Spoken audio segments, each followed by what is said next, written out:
Hi everybody, this is my Christmas gift to you, specifically if you have autoimmune disease, chronic inflammation, or chronic fatigue, which I had this time last year, and I went right through with the regular Christmas meal, turkey with breaded stuffing and great rich gravy with wheat flour. But this year I'm going to do something totally different, and I want you to follow along with me, and I'll teach you how to make a rich lectin-free meal that will not cause any irritation to your autoimmune disease. So today we are going to do a chicken and duck roasted with millet stuffing. In today's episode, I will do an episode tomorrow, which will be the sides to the duck and chicken dish, which will include yam with pecan and brown sugar Swerve topping. It is delicious, as well as roasted vegetables and a nice green salad to go with the meal. And episode 3 on Wednesday will consist of a macadamia nut cheesecake with either cranberry coulis or a caramel sauce to go on top of it. And all of this cooking is completely lectin free, and it will not exacerbate your autoimmune disease symptoms.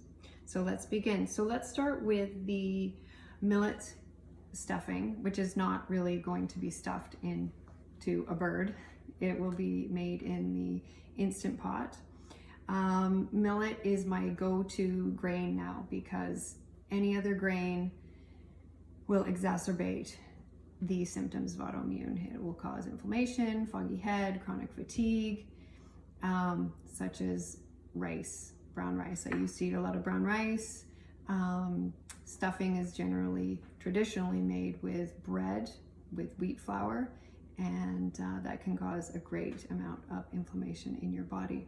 So let's go ahead and start making this meal. So you'll need 3 cloves of garlic, 4 stalks of organic celery. You'll need 4 carrots.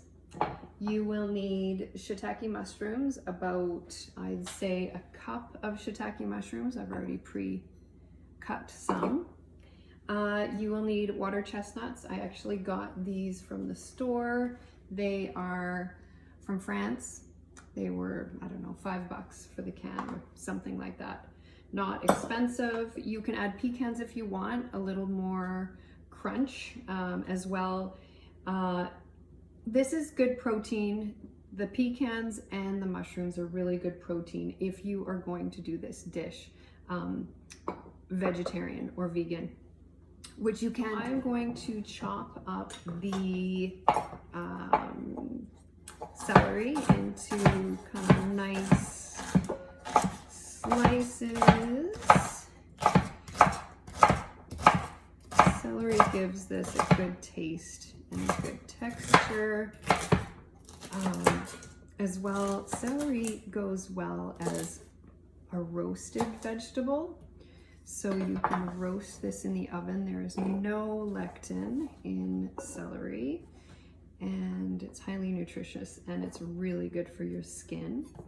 The carrot, I like to kind of make these little carrot gems, just a different way of making your carrots interesting. And carrots are as well as nutritious. They are lectin free, and I am going to be doing this meal in the Instant Pot, which is a pressure cooker, because I am cooking the meat with it as well. Millet takes a long time to cook if you were to do it on the stovetop. So I like to pressure cook it because it just gets it done really quickly. If you have joint pain in your hands, you can get your kids to help you peel these, or you can just give them a quick scrub and then chop them up. As well, if you've got joint pain in your hips, you can sit and do this chopping, peeling and chopping. I was at a point where I couldn't sit, so I got a stand-up desk for work, and then I couldn't stand, and then I couldn't sleep because I was in so much pain from inflammation in my joints. And now I feel a lot better. This time last year was so different than it is now, and somebody put me on to lectin-free eating, which has completely changed my life. It's given me my memory back, it's given me my vision back. I still have issues with my vision, and my joint pain has pretty much gone away unless I accidentally eat something with lectin in it. Or there was a point when I was pressure cooking things that had lectin, and I wasn't pressure cooking it for long enough, and then I would have an autoimmune response. So this is the millet, and it is a staple of my diet now. I used to eat a lot of brown rice and regular rice cooked on the stovetop, and other grains, the pot barley, wheaty type grains. And this is now what I usually eat, and I probably have this about 2 times a week. So we're going to do this in the Instant Pot, and this is my Instant Pot here, over there, but this is the pot that goes in it. So what I'm going to do today, this should feed about 6 to 8 people, and I'm going to do 2 cups of millet,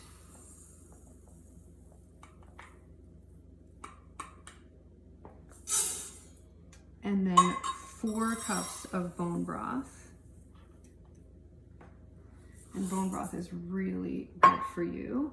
Millet, by the way, is a staple of the Nigerian diet, and they actually have the highest incidence of the dementia gene in the world.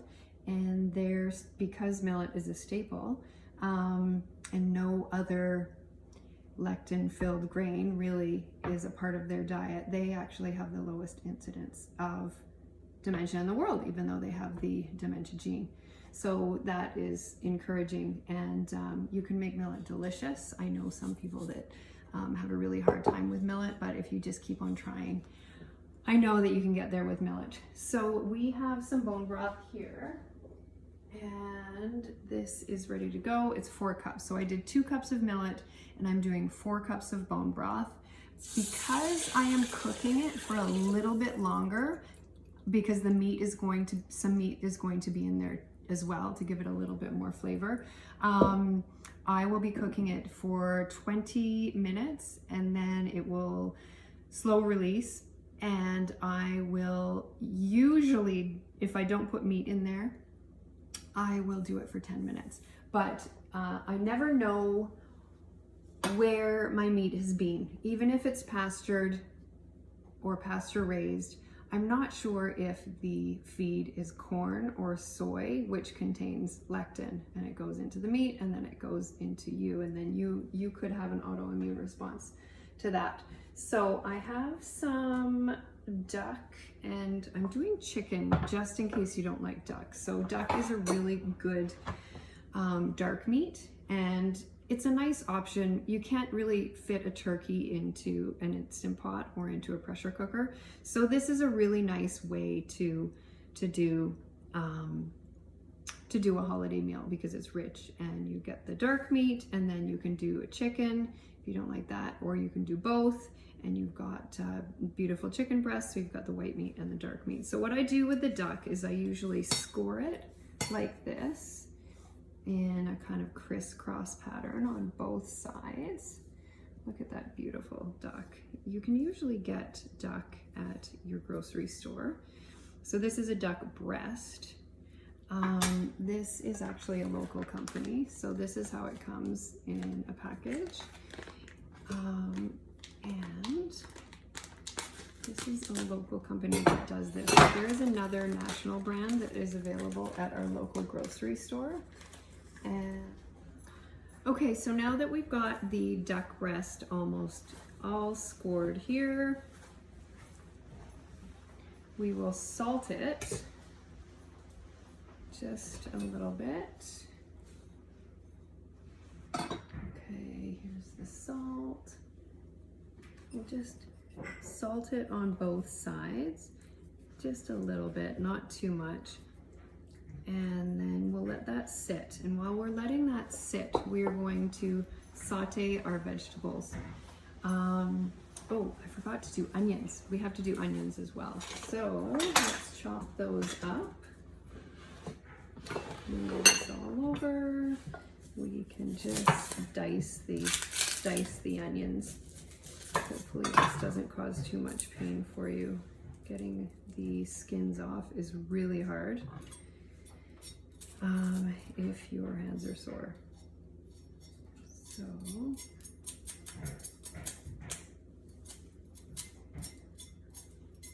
should have pre-done this.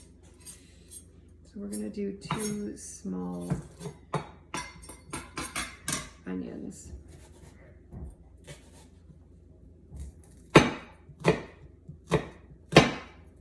Diced. Okay, so let's finish doing the onion. I started crying there for a minute. So this is how I dice my onion. I diced most of it already. So I do a slice there, slice, slice, and then go down like this and dice. So good. Onion is done. And then we will take the garlic and take the skin off. Where did my other clove of garlic go? A third one somewhere around here. Okay, so this is organic garlic. I try and do everything organic because you never know what kind of damage the fertilizer or the pesticides are doing to your body. And I'll finish doing the shiitakes. So I've pretty much got a similar amount of everything. I've got onions here. I've got my celery here.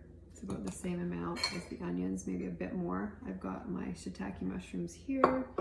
I've got my water chestnuts here. I'm going to put the pecans in after, as well as the raisins, which are sweetened with apple juice, not with cane sugar or sugar. And then I've got my carrots and my meat over there. So let's finish chopping this up. And then we will go over to the Instant Pot. So I have my pot that I pulled out of the Instant Pot. It's got 2 cups of millet and 4 cups of bone broth. And then I'm going to actually add just a little bit more water because it will be cooking for longer. So I'm going to do a 1/2 cup more water to account for the time. So let's put this in the Instant Pot, and then I'm going to bring you over to the stove. Okay, so now what I like to do with the vegetables before I put them in with the millet and the bone broth is I like to saute them. It just locks in the flavor. So what I will do is get some extra virgin olive oil, and I turn my pan on to high, and I add a little bit, maybe a tablespoon, maybe 3 tablespoons. The mushrooms soak up a lot of the oil. You may want to add a little bit more of that. So I let that get hot, jiggle it around. I pretty much put everything in at the same time.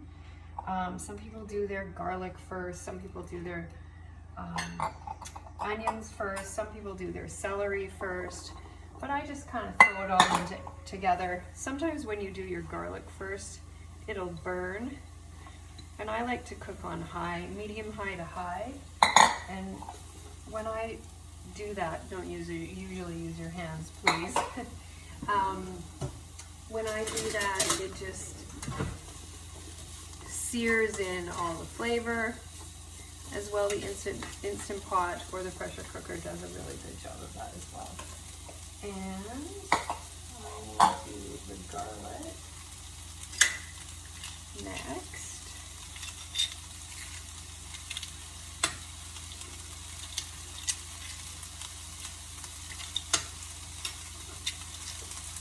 And then lastly,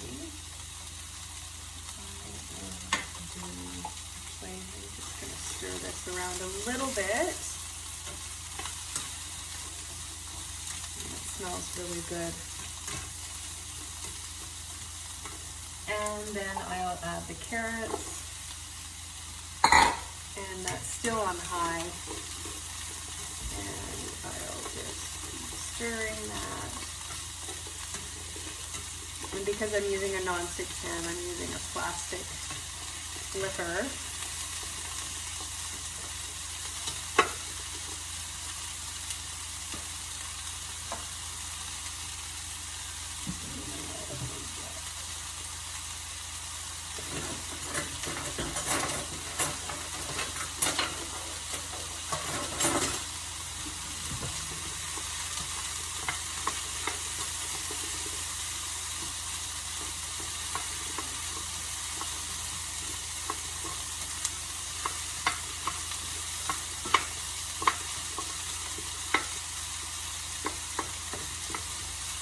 So we'll cook this for maybe 3 to 5 minutes, and then once it is done,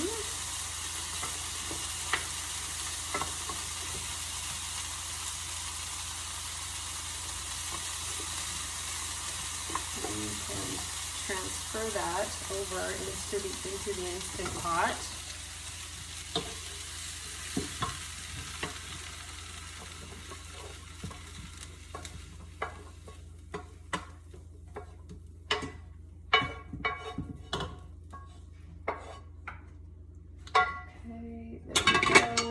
I'm going to add the chestnuts and a little bit of pepper, a little bit of rosemary. This is actually from my garden. A little bit of thyme. This is also from my garden.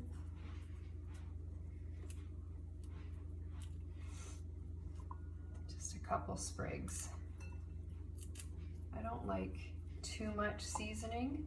If you find you need a little bit more, you can add that. Add a little bit more. So I'm going to just stir this in a little bit. And then what I'm going to do is I'm going to put one of the chicken breasts, this chicken breast, it's skin on, bone in.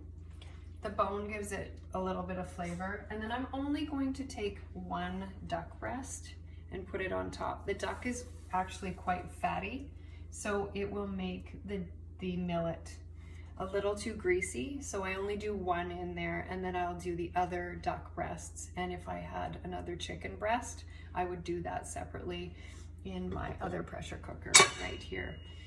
And we will do that as soon as I get the lid on the Instant Pot. So what I need to do is secure the lid, make sure that the rubber ring is in, make sure the valve is closed, and then you'll go meat stew down to 20 minutes, press meat stew again, and then it's on. And just watch your release valve, the stopper valve. Make sure that it does connect and it just doesn't steam out.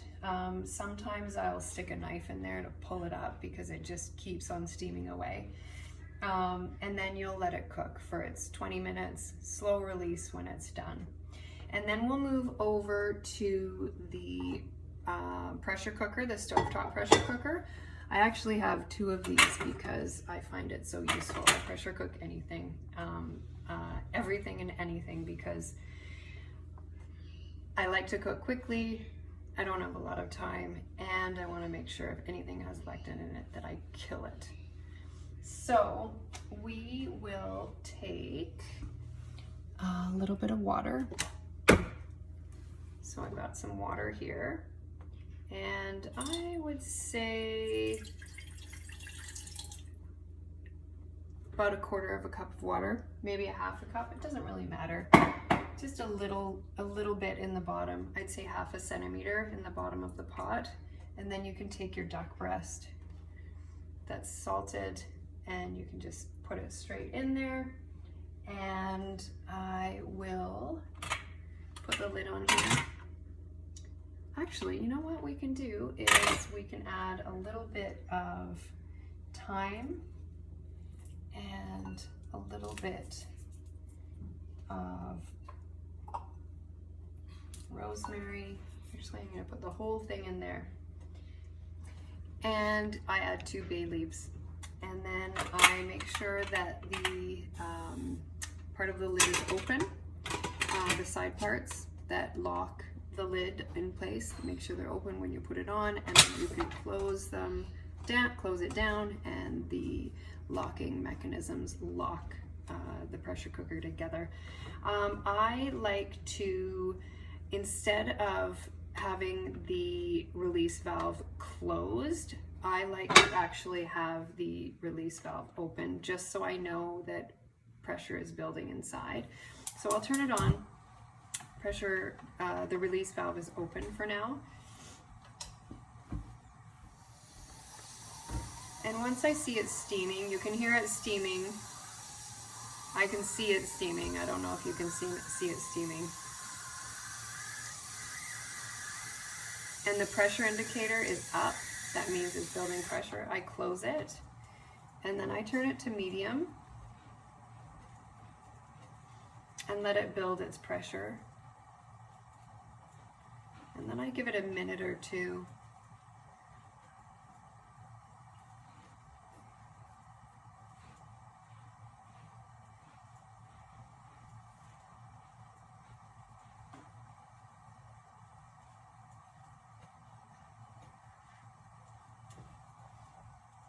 And you can leave it at medium for a little while. And when it's closed, it'll let off, the release valve will let off a little bit of steam. And then you know that there's full pressure. There we go. And then you can turn it to minimum. And you can let a little bit of steam off, and then you close it. And then you close it, and then we'll let that cook for 20 minutes. So that's the 2 duck breast in there with the bay leaves. With the bay leaves and the water and the thyme and the rosemary. Okay, so now what we're gonna do while the 2 pressure cookers are going, we are going to make the cranberry sauce. So I take a whole package of cranberries. It is 8 ounces of cranberries. And I'll just put that in a pot, and I have it on high, medium high to high. And I have Swerve granulated sugar. So I will put in a quarter of a cup of Swerve. And then I'll put that back to high again. And I will get a spoon, and essentially you just stir this around until it turns into pretty much a jam or a sauce, cranberry sauce. The cranberries will start to pop. I'll turn it down a little bit.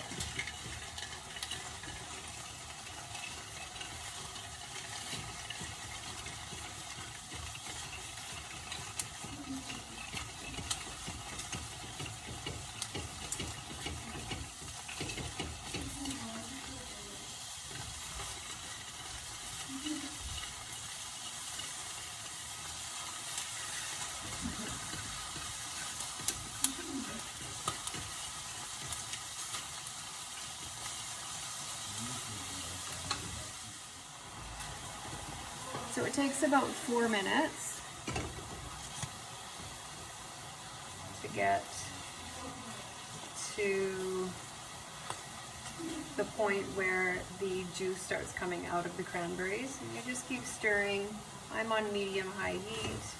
Keep stirring.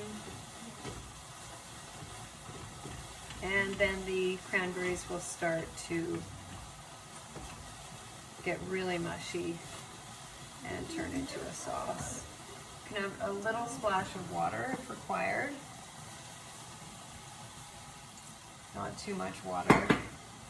And keep stirring.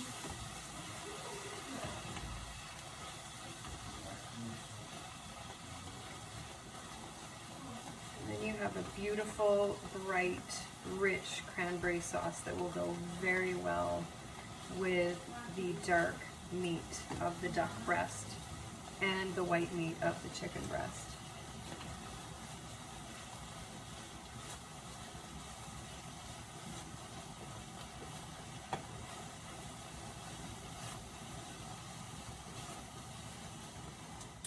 And then when it's done, it looks like this.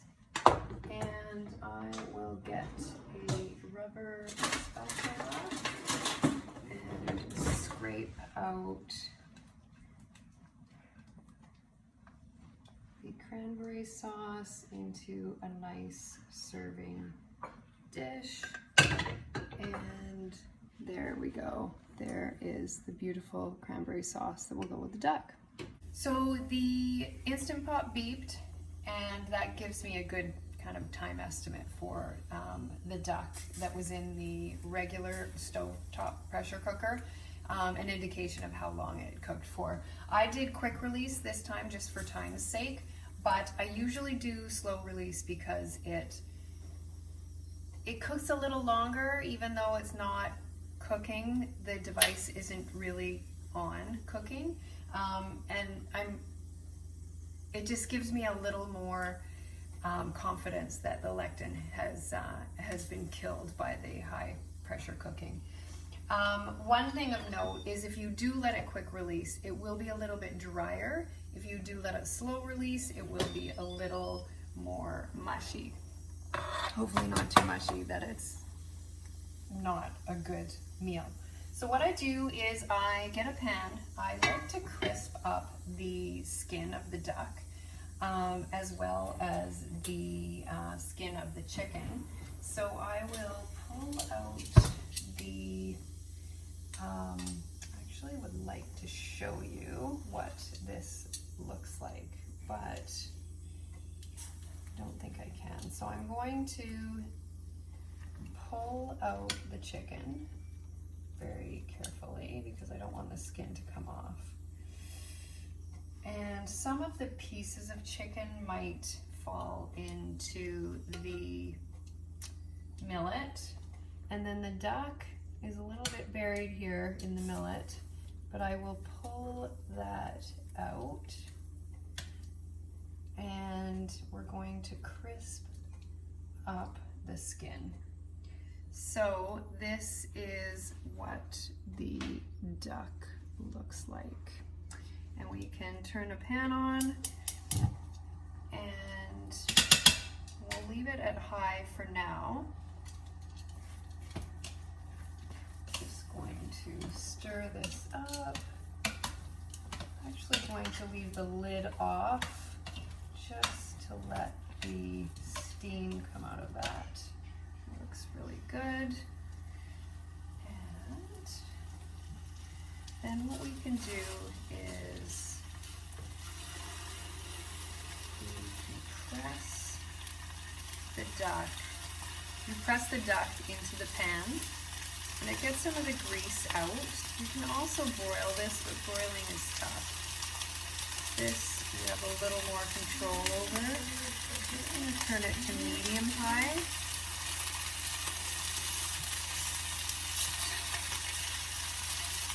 And then you'll see that the skin turns brown and it goes a bit crispy, which is delicious.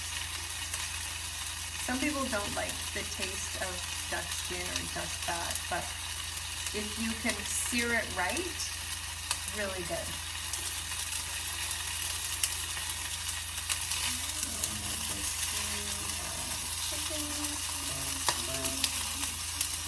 Over to the side, so I don't know how well this is going to go. So what I'm going to do is turn on my broiler. I'm going to put that in the broiler.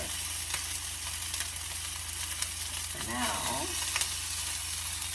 Just put that to the side, and we'll get the duck in crisp. All right, so we're done searing and crisping up the chicken and the duck skin, and this is what it looks like. It looks really, really good. All right, so we are back at the counter, and we have our beautiful duck. It's a golden brown color, and these two were the ones that were done in the pressure cooker on the stove top, and then I turned them over to the pan. This one was done with the millet. It actually puffed up a little bit more. And then this chicken I didn't actually have to take it to the broiler to crisp it up. I tipped it over on the side of the pan, and then I turned it into a golden brown color just in the pan. So what I usually do is I slice the duck into nice, I don't know, 1 centimeter slices. And then I will put those nicely, I'm going to use my fingers here, please excuse me, onto this dish. And this one is really nicely cooked. So, excuse my fingers again. And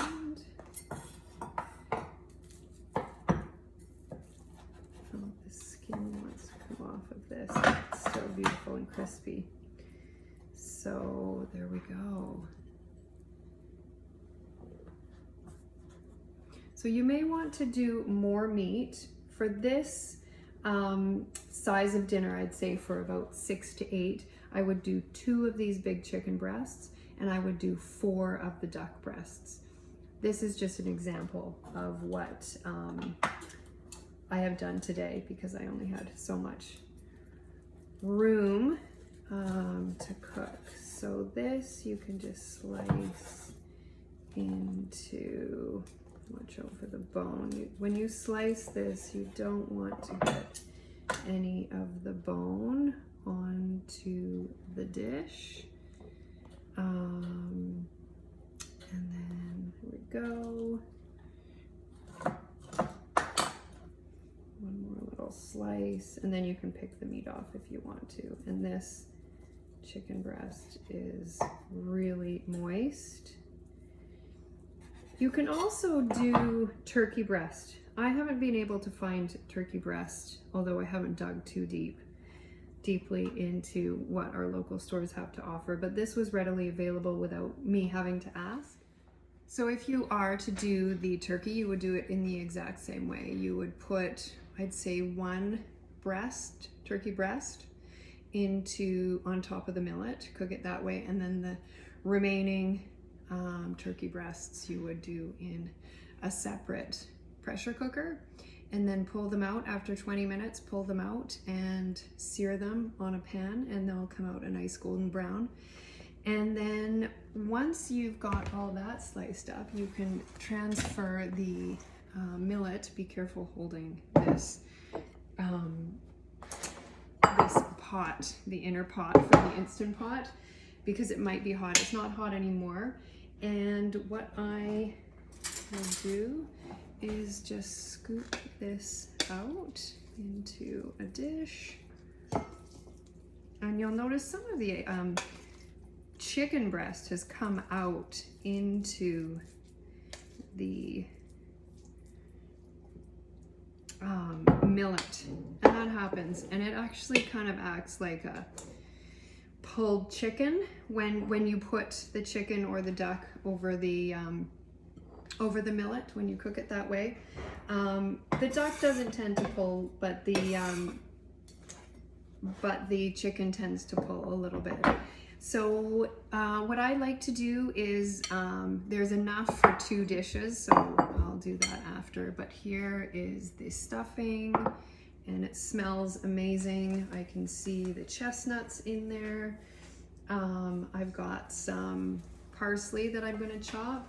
This is optional. You can add the pecans if you like. It just gives it a little more richness, adds a little protein. So you can put those on top. That's half a cup there. And then you can do that with the cranberries. It is, like I said, optional. It gives it a little bit more color and a little bit of taste. With the dried cranberries, make sure, like I said before, that you get the apple juice sweetened cranberries, not the sugar sweetened dried cranberries. Cane sugar is not good. It causes an autoimmune reaction in my body, so I don't go near it. And that's the nice thing, is if we can cook together, we've got each other, and we don't feel so alone, especially coming up to Christmas and into the holidays. And so what I would do is just sprinkle some parsley on top like that. And there we go. We've got our millet stuffing, and we've got our poultry, and we've got our Swerve cranberry. Delicious. So subscribe to my YouTube channel, and then you'll get all the notifications on the upcoming cooking sessions. This is session 1, episode 1 of Christmas dinner, holiday dinner, if you don't celebrate Christmas. Tomorrow we will do a delicious yam pie. It's not dessert, it's a side, with crispy pecan and brown sugar topping, and we'll do roasted vegetables, and we'll do a lectin-free gravy. And then the next day we will do a macadamia nut cheesecake. So we've got dessert covered as well. So we look forward to seeing you tomorrow, and have a good evening.